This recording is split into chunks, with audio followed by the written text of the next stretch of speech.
Hi, my name's Tom Taylor and I'm a student at Ravensbourne University London. This is my third term in the first year and currently working on another unit named Exploring Digital Film Technologies. For this, I had to create an experiment based within a specialism, either within post-production, sound or cinematography, or a mixture of all three. I chose to base my experiment around cinematography, specialising it based around lighting, wanting to see how different lighting setups can convey different emotions, as well as lighting on location, having to make the best out of the equipment I have in use, lighting techniques and methods, as well as a look into colour temperature. In this video, I will show the experiment that took place, then following on with my research for the experiment and some general reflection on how the experiment went. Let's see the experiment.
Throughout the year, I've been really enjoying cinematography as a whole, particularly learning about lighting. This was a really good time, I felt, to experiment and further my knowledge on the subject. To prepare for the experiment, I began by researching into general lighting techniques used in the film world, looking into lighting setups such as three-point lighting and single source lighting, and how to carry them out correctly. Books such as Filmmaker's Handbook, which I've previously used, helped again massively not only to look at certain setups within lighting, but colour temper and wattage of particular lights. I looked heavily into learning about the Kelvin system so I could further my understanding on what lights to use when. Other books such as Cinematography Theory and Practice, which I've used many times for other projects, and Digital Imaging and Popular Cinema are books that have helped me through the process with its detailed lighting teaching covering the differences in how we light certain scenes. So I had comparisons to use for my work. I began looking into practitioners within the industry.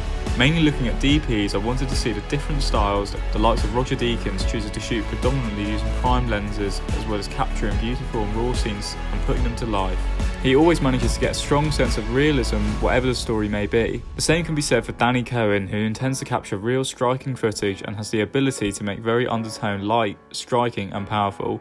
Having a good mixture of lighting situations was something I wanted to incorporate into my experiment, so looking at these two cinematographers was key for my practical. There were three main locations where I shot the experiment, which included a close-up in front of a window, a side close-up again in front of a window, and a close-up shooting towards a blue coloured wall. I started with the front-on close-up in front of the window, which I knew I had to be very careful with in terms of lighting. I wanted to create a difficult situation from the off for myself by having the subject placed in front of the window with the curtains open, with the light constantly changing outside and no control of the natural light. I wanted to see how I would expose him correctly. I began by starting with just natural light, and then I could see where to go from there. I didn't want to have the subject overexposed at any point, and shooting into a wide window meant there would be a strong amount of natural light entering the room to give the subject a really strong backlight.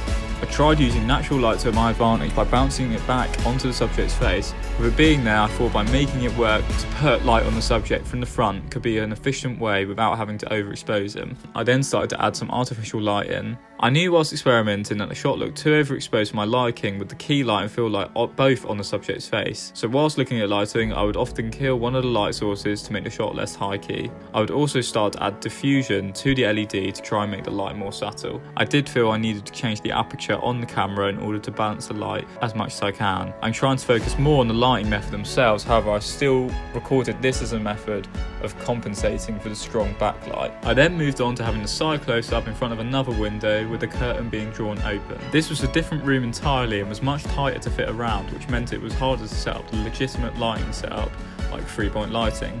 Again, to make things difficult for me, I wanted to add the element of the window into the mix. By having the subject draw the curtain, it meant that there would originally be minimal natural light getting through and then suddenly exposing the camera to a strong burst of sunlight. I again started off by using no artificial lighting at all to see where to go. I really didn't want to have the shot overexposed. I wanted to have the shot go from a low key while the curtain was drawn. From when the subject opens the curtain, we get a beam of natural light on the face to create a hard light shadow. This would normally be done by possibly flagging off all the natural sunlight outside and putting up an artificial light to create the sense of a natural light coming through the window and have control over it accordingly. Seeing what it would look like with 3 LEDs on it would obviously massively overexpose the shot, although this then meant I could bring the aperture into play and close the iris to what I felt would expose it correctly. I even decided to change the ISO on some particular takes. Going on to the third location, the close-up in front of the blue wall, I knew I wouldn't have the difficult situation of having to deal with the shooting straight into the natural light, so I could then have a larger control over artificial lighting. This was the point where I then switched my colour temperature back down to 5600 and back to the 24mm focal length. To get things going, I started with no lights to see how I could then build and what setup I wanted to try and use. I had a 3-point lighting setup ready around the subject who was placed in the centre frame. I then wanted to gradually add lights into the shot to see how it affected the look of the shot. This then eventually created a 3-point lighting setup with an extra photographic light to add as an extra backlight to take out the shadow on the wall. I tried various methods that could be considered unconventional. For example, just having a backlight on the wall, then moving the backlight to point down directly on the subject, as well as attempting to light from a low angle. This was done with no bounce or reflection and minimal changes to the camera, other than adjusting the aperture to let minimal light into the sensor. I do feel some of the shots weren't exposed as correct as they should have been. For example, on the second location I really struggled to find a correctly exposed shot, with the subject either being under or overexposed. I did try predominantly just to use natural light, however with the equipment I had I really struggled. I couldn't make it a correctly exposed shot.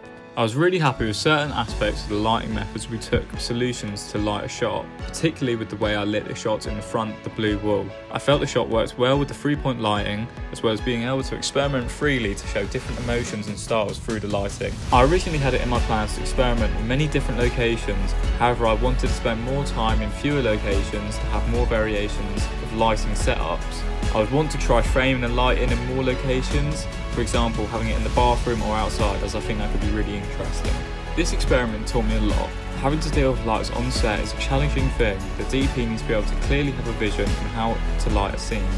Doing this experiment taught me that location has a massive part to play, or it would be having to compensate due to where the director could want to frame, or the sheer floor plan of an area with tight spaces making it tricky to light. I feel doing the lighting experiment has made me more aware with how the DP or the gaffer needs to think on set, as well as being able to have a better vision myself on how I would want to light a scene, and that is really helpful. I know to develop my skills I will need to carry out more experimental type situations and practice with lighting equipment to further my knowledge. Getting more sparking and gaffing work on set is something I will be trying to do in the next few months over the summer period. Lighting is something I thoroughly enjoy to do and will be looking to get more experience in the field to have a larger understanding of it.